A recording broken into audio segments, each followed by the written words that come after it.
तर लाल वादळ हे अहिल्यानगरकडे रवाना झालेलं आहे। विविध मागण्यांसाठी अजित नवले यांच्या नेतृत्वात शेतकऱ्यांना पायी लॉंग मार्च शेतकऱ्यांनी काढलेला आहे।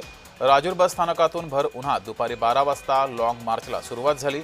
विठा घाटातून अकोले शहराकडे शेतकऱ्यांच्या या मोर्चाचं मार्गक्रमण सुरू आहे। विठा घाटातून अकोले शहराकडे मार्गक्रमण झालेले। अधिक माहिती घेऊया, आपले प्रतिनिधी जयेश सावंत आपल्या सोबत जोडलेत।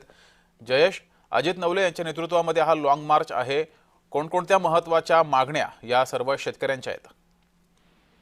नक्कीच जगदीश, आज जे आहे कम्युनिस्ट पक्ष आणि किसान महासभेच्या वतीने आज शेतकरी, कामगार आणि अंगणवाडी सेविकांच्या विविध प्रश्नांसाठी या ठिकाणी डॉक्टर अजित नवले यांच्या नेतृत्वाखाली जे आहे लॉंग मार्च करण्यात आला आहे। राजूर बस स्थानकापासून दुपारी 12 वाजता भर उन्हात या लॉंग मार्चची सुरुवात करण्यात आली असून राजूर ते अहिल्यानगर हे 148 किलोमीटरचा पायी प्रवास करून हा लॉंग मार्च असणार आहे।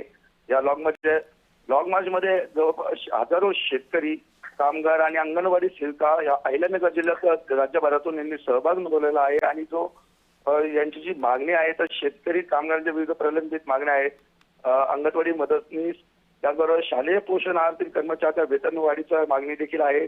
आणि हा लॉंग मार्च जो आहे महत्वाचं म्हणजे आता त्याचा पहिला जो मुक्काम आहे तो अकोले तहसील समोर होणार आहे। त्यानंतर जे आहे ते लोणी ते पालकमंत्र्यांच्या समोर जे आहे तर घरासमोर आंदोलन करणार आहे। त्या ठिकाणी न्याय मागणी करणार आहे। तिथं जर न्याय मिळाला नाही तर हे आंदोलन ते हजारोच्या संख्येने आता या लॉंग मार्च मध्ये सहभागी झाले। ते अहिल्यानगर जिल्ह्याच्या जिल्हाधिकारी कार्यालयासमोर जाऊन या ठिकाणी आंदोलन करण्याचे उद्देश। ठीक आहे, धन्यवाद जयेश दिलेल्या माहितीबद्दल।